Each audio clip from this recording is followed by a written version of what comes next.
Hi guys, Ray here from City Fan TV. Hope you're all doing very well indeed. I'm still in Northern Ireland. I'm in Belfast today. You can see the short behind you where you can hear what she said. I'm at Belfast Maritime Festival. I've just done one show, Science Bubble Show, and in a few minutes I'm going to do some walkabout giant bubbles for the people here, and then I've got another show later on at I think 4:30, and that's me done. I'll head off home, unpack the car, and I'm going out tonight.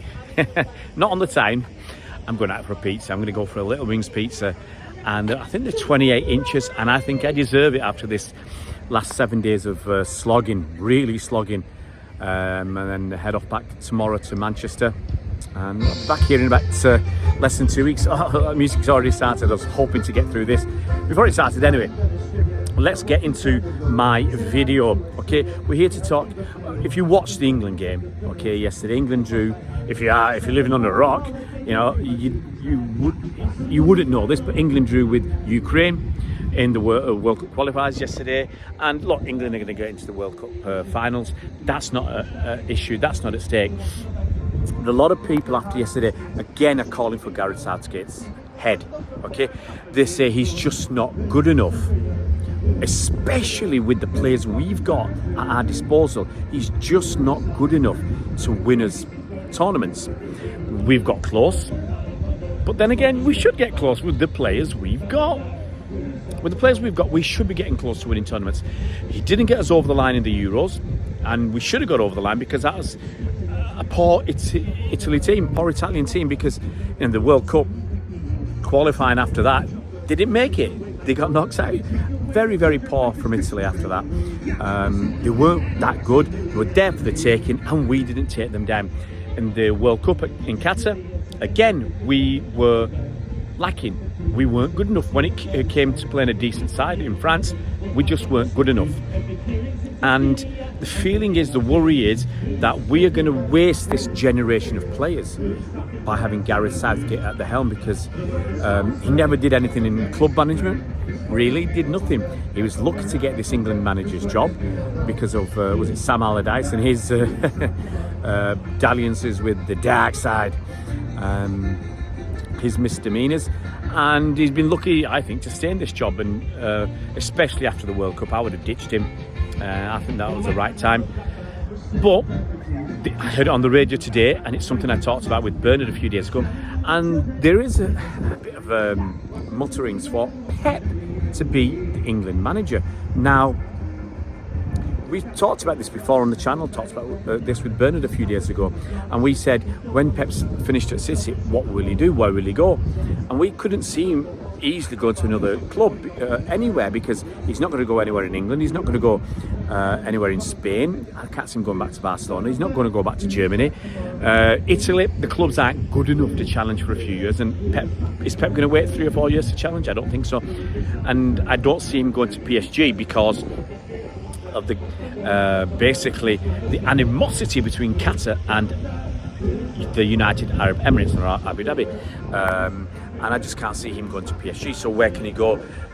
MLS, it's not going to give him the challenge. He wants to win things, big things, so I can't see him going to any other club.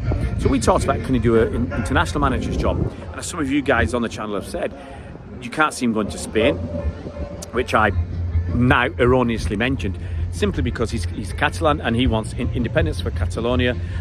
He will not go to manage Spain. So what's left? Maybe a South American country like Brazil or Argentina, or maybe England. Now, sometimes when I think about it, it's far-fetched, can't be done, shouldn't be done. But sometimes I think, well, maybe it is a possibility. Now, one of the things that go against managing the country and the club is someone like Pep especially, he's intensely involved in the day-to-day stuff at the club, okay?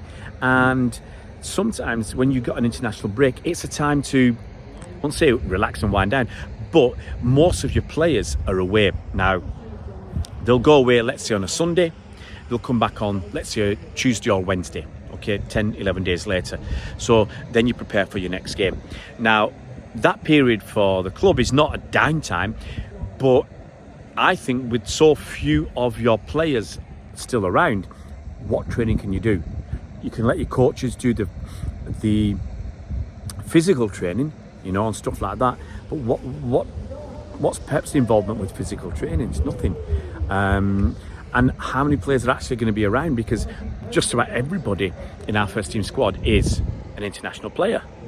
Okay, and even the kids are international players. So it's difficult to really do much training, much coaching when you've only got a few players. And when you go to a big tournament like the World Cup and stuff like that, and players come back late, okay, yes, you could have a lot of players away. I think we had, was it 16 or 17 away at the World Cup?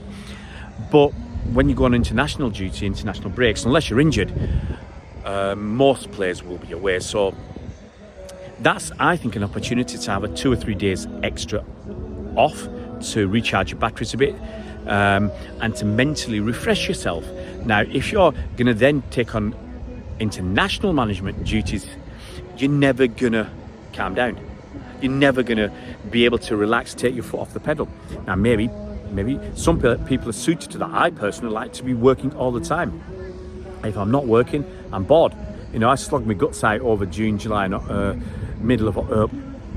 first 2 weeks of August, and then I took some time off, and I was bored.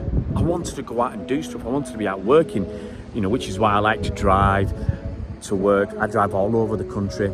I drive over to Northern Ireland. I have to get the ferry, but I drive up to Scotland. That's a 4-hour drive. And get the ferry across, and then half an hour to an hour to get to my digs. And I don't mind that, because I want to be busy. I don't want to be sat around doing nothing, wasting my time. And some people are suited to that. So some managers might say, yeah, I don't mind doing both. In the past, yes, I think people did both, but I don't think it's not the done thing right now. You might be a caretaker manager for a game or two, but it's not the done thing. But on the other hand, okay, when you look at this England side, it is a fantastic group of players, and we should be winning something. I don't think Gareth Southgate tactically is set up for this. Pep is used to breaking down teams that have 8, 9, 10 men behind the ball, that play ultra defensively, the low block, and trying to hit us on the break. Okay, which is basically what most teams will do when they play against England. And with the quality of the players we've got at our disposal, I think, and many people agree, we should be doing much, much better. Now, if you think, well, how can Pep go and watch all the other players play? Most of them are playing in England. That's the first thing. Okay, you've got 2 or 3 who are not, but you know who they are. Okay, and you look at the players we've got, and when you come to picking a side, most of you will pick 7 or 8, I reckon, of the same players. Most people would say Pickford in goal, Walker at right back, John Stones at centre back. Don't know who the other centre back would be, and I don't know who will be at left back. Maybe Ben Chilwell. In midfield, kind of picks itself.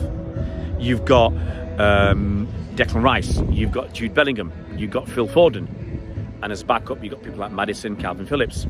And up front, very, very easy, I think, for 2 of the positions anyway. Harry Kane down the middle, you've got Saka on the right. On the left, let's say you put Grealish on the left, okay, Grealish or Rashford or whoever.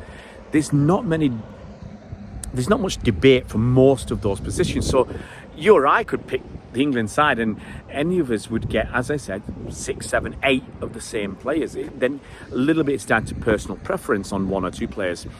So I don't think it's that difficult to watch other players. And Pep's watching these players, maybe not all the time, but you'll see them twice a season, 2 or 3 times a season. So he is watching games, and I think he knows enough about the players, about English football, to be able to pick. And you've got your coaches, you've got your deputies who are out there, your assistants who are out there looking at the other players that are out there.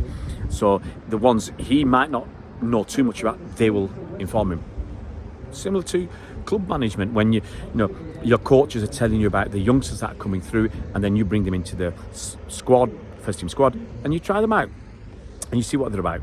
So I think it is definitely doable. And the other interesting thing is, a lot of players, England players, a fair few of them are from City. You could look at it and say, Walker, Stones, if Calvin Phillips can get in there, but maybe Phillips, but Walker, Stones, Grealish and Foden.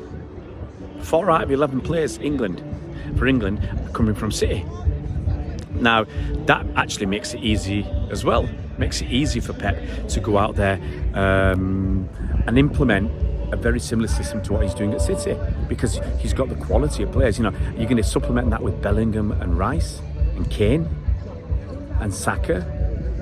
So I don't think that's too much of a stretch. It actually will be really interesting to see if Pep can. I'm not sure if he's going to do it, but I can see people asking him the question. I can really see that, because there was a clamour on the radio today for him to do that. So I can see a few people asking him the question, just to, from the FA, just to see if there is any interest there, of him being the England manager outright, which I think he'd say no. I think he might be interested, but I don't think he'd go for it outright, because he'll miss club management. So I think realistically it's better for him to, if they approach him, to say you can take your pick. You can carry on being City manager and England manager, or you can just be England manager on its own. We give you that choice. So it'd be really interesting to see if this has got any legs. I'm sure the question's going to be asked, and I'm sure Pep will say, I'm sure he'll say I can't do both. I'm sure he'll say I won't give up on City to be the England manager.